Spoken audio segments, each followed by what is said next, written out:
El poder de Dios hace que los muertos vivan. Mire, hay una visión en Ezequiel 37 que en cierta forma nos describe a todos nosotros, los que antes éramos inconversos, pero por la gracia de Dios hemos venido a ser cristianos.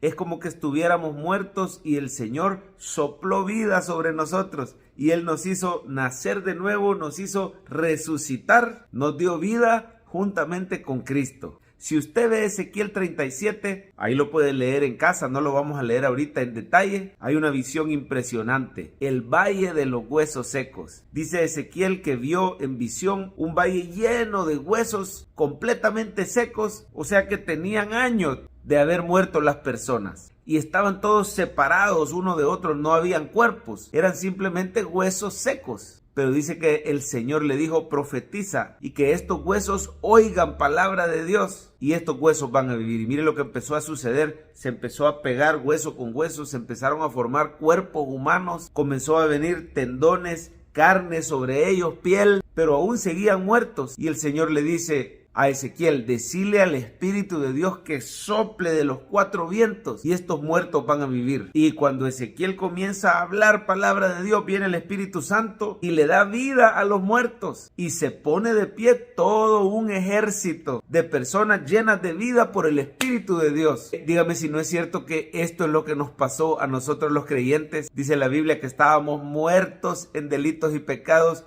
Espiritualmente no teníamos vida. Desde allá, desde el Edén, se cumplió aquella palabra que el día que desobedeciéramos moriríamos espiritualmente. Y el ser humano a partir de Adán así nace muerto espiritualmente, separado de Dios, incapaz de salvarse a sí mismo o de venir a Cristo. Pero cuando el Espíritu Santo sopla sobre nosotros, cuando oímos palabra del Señor, esos huesos muertos, esos huesos secos vinieron a la vida y ahora la iglesia de Cristo somos un gran ejército de personas alrededor de todo el mundo. Tenemos vida, amamos al Señor porque Él nos amó primero, estamos listos para servirle. Por cierto, va a haber una escena similar a esa allá en los tiempos finales cuando venga Cristo por segunda vez. Hay un montón de cristianos que ya murieron. A esa se le llama la iglesia triunfante. Fíjese bien, los que estamos aquí en la tierra todavía somos la iglesia militante. Pero los que están en el cielo se les llama la iglesia triunfante. Sus cuerpos hoy por hoy están como huesos secos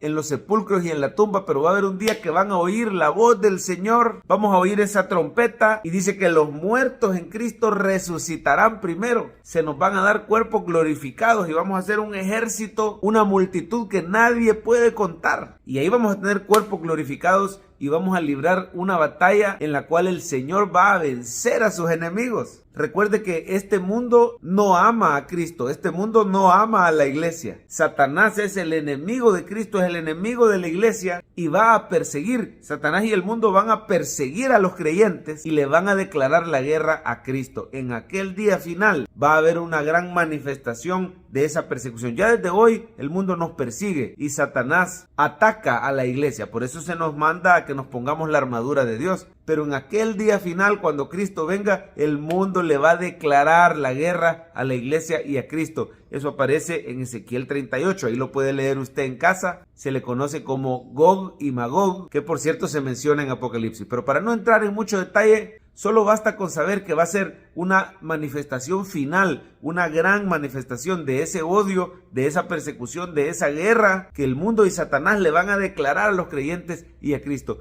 Pero finalmente Cristo gana. Puede decirlo conmigo, al final Cristo gana. Recordar y repetir eso nos va a dar fe para que sepamos que el mismo Dios que sopló vida, el mismo Dios que nos ha hecho un gran ejército para Él, el Dios poderoso que da vida a los muertos, es el mismo que nos va a guardar y nos va a preservar hasta el final. Al final Cristo gana. Bueno, démosle gracias a Dios y vivamos para servirle, para adorarle, para hablar de Él a otros. Porque estando nosotros muertos, Él sopló vida sobre estos huesos secos. Si hoy hay algo bueno en tu vida, reconozca que fue el Espíritu Santo y la palabra de Dios que vinieron de los 4 vientos sobre nosotros. Démosle gracias a Dios por los predicadores, los instrumentos que Dios usa para hablar esa palabra que trae vida. Nosotros mismos convirtámonos en predicadores de la palabra de vida. Recuerde que la palabra de Dios jamás regresa vacía. No callemos, sino hablemos las buenas noticias.